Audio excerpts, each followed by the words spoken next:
Greetings, YouTube. Welcome back. Just back from the gym. And wanted to discuss, piggybacking off of the last topic that I talked about men's willingness to utilize force. When push comes to shove, when you cannot reason with someone, when logic fails and logic is no longer being applied to any given situation, and you find yourself in a situation where individuals are trying to impose their will upon you, if you refuse to utilize force, then you've already lost. And a modern day example outside, I know we talked about Andrew Tate last time, but we're going to talk about Bolsonaro, right? The ex-president of Brazil. And there were riots, there were protests, because the people knew that the election was fraudulent. Lula was a puppet. He's a puppet. He's a puppet of the American regime, just like that dude from Ukraine. His name is escaping me at the moment. But this is what America does. Just like, why is Saudi Arabia on the side of America? Why does Saudi Arabia sell oil in the US dollars? Because they're a puppet. America has agreed to, don't worry, we will quench your enemies, right? We will put a stop to your enemies. We will fight your enemies on your behalf. In exchange, we want you to sell oil in dollars. And this happened after America had basically defaulted on the debt when they got off of the gold standard. And so, because the dollar is backed by nothing. And we're just talking about this very briefly. The dollar being backed by nothing, where it was previously backed by gold, if you remember your history, right? And then France called them out and we were like, you're printing a lot of dollars. I think I want my gold back. And so as a result of that, America got off of the gold standard, defaulted a second time, and had their dollar backed by gold, which is where the petrodollar comes from, right?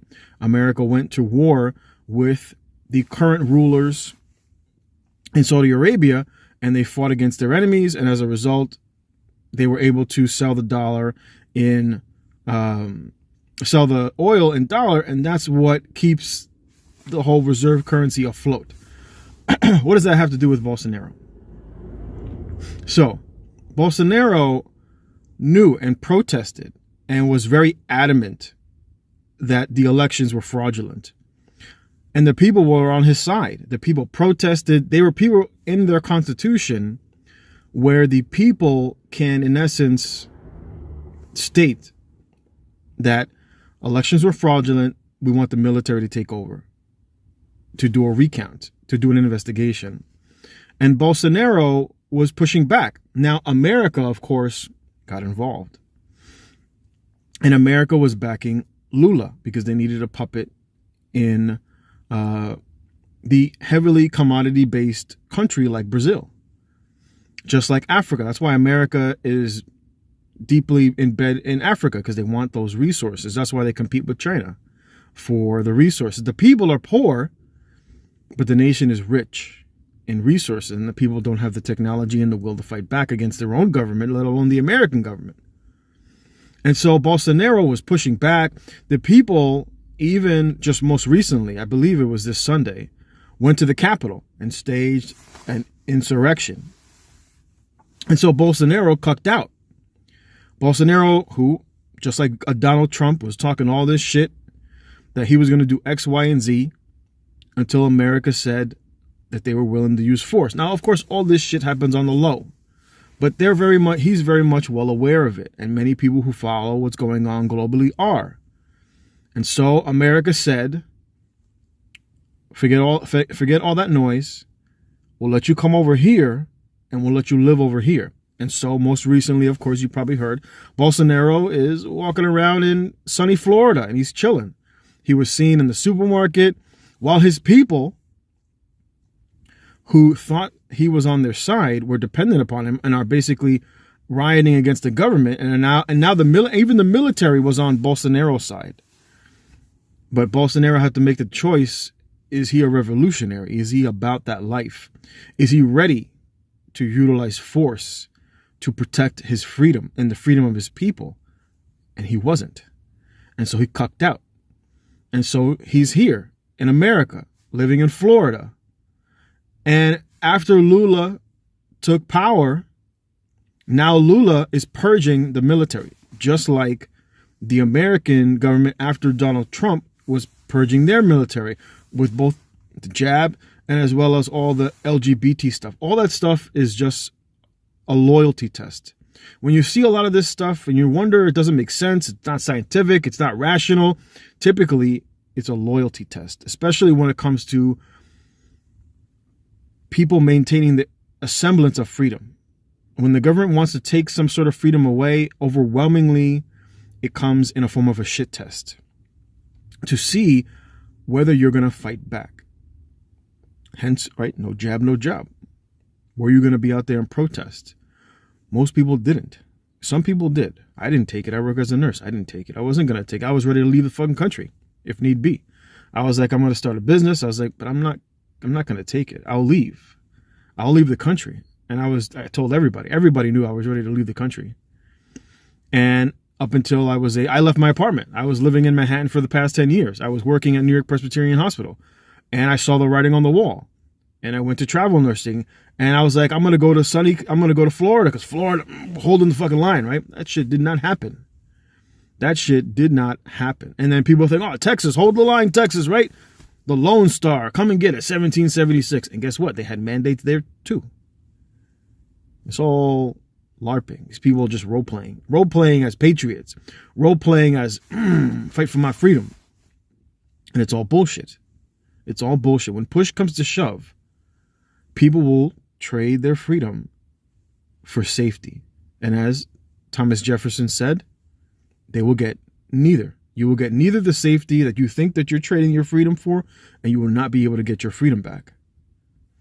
And so after Bolsonaro came over here, right, trading his freedom in Brazil for safety here in America, now that Lula is in power, and whatever threat Bolsonaro and the conservative right in Brazil could have been to the narrative, now that that doesn't exist, now AOC and other politicians, after seeing the protesters protest and storm the Capitol, now they're saying, oh, he's an insurrectionist.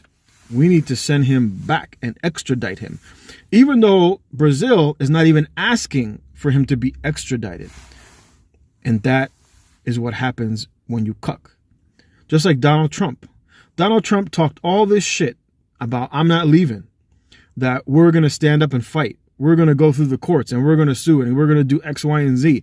And when push came to shove, he said, I'm not leaving. And then he called his followers and he said, come down here, right, on January 6th. And the people rallied behind him, thinking that this man had something to say of importance. Not the same old shit that he had said before, that he wasn't leaving. He kept talking about, the ballots, the mail-in ballots, which is obvious.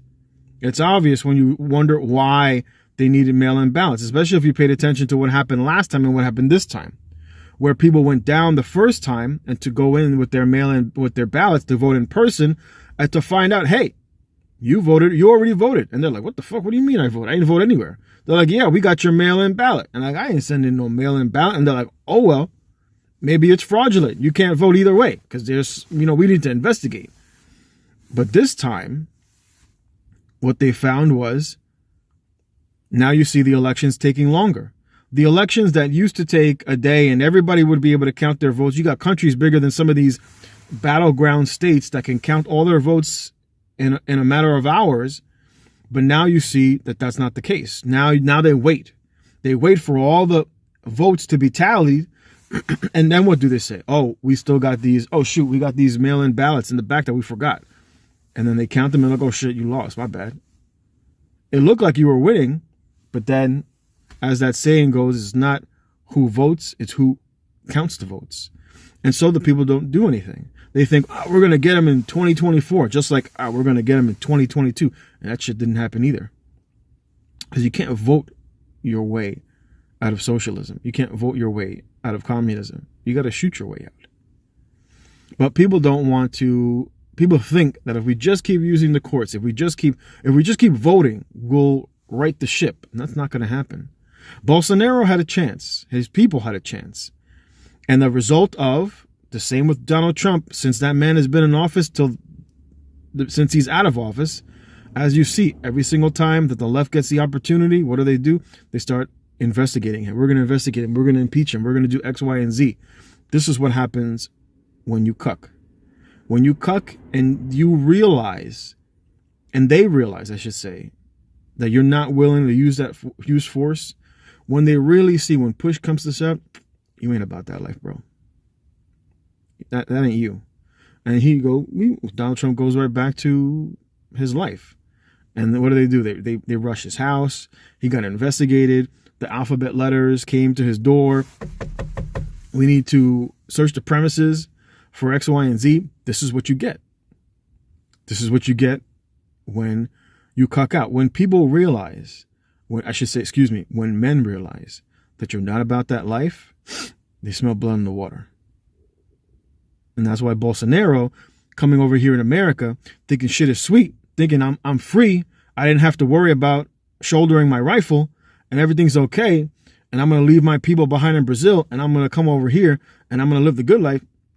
And they're like, nah, bro, it doesn't work like that. So Bolsonaro is going to learn the hard way. Bolsonaro is going to learn the hard way. It would not surprise me if he gets extradited back and then gets thrown in jail. But this is what you get when you're not willing to utilize force. When you talk the talk, but you're not willing to walk the walk, there will always be people out there that will put you to the test. It's just like women, right? When women shit test men. When you exhibit weakness, women don't use force. They shit test you. They don't show up. They flake on you.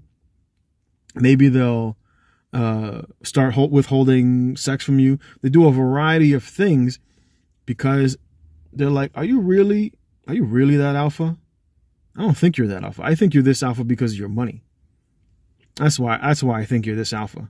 Because you got a little bit of money. You got a couple of shekels. You got some dollars in your wallet and you think you're the shit and I'm going to find out.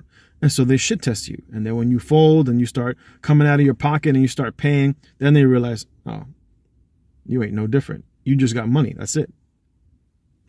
That's the only difference. You're still a cuck. You're still a weak man. You just have money. That's it. And so they don't respect you. And as you see, as time goes by, they keep shit testing you. They keep shit testing you because they're trying to provoke that man who they thought you were. And when that doesn't happen, then they just lose all respect for you. The exact same thing happens with men.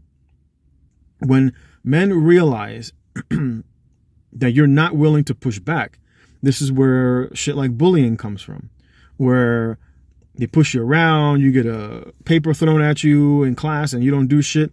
Then they start taking your lunch, you start getting roughed up, shoved into lockers, in elementary school and in high school, and then the shit just escalates when you're not willing to utilize force. That's why it's so important for young men to have fathers in the home to teach them about utilizing force, when to use force, when not to use force, and always maintaining your respect.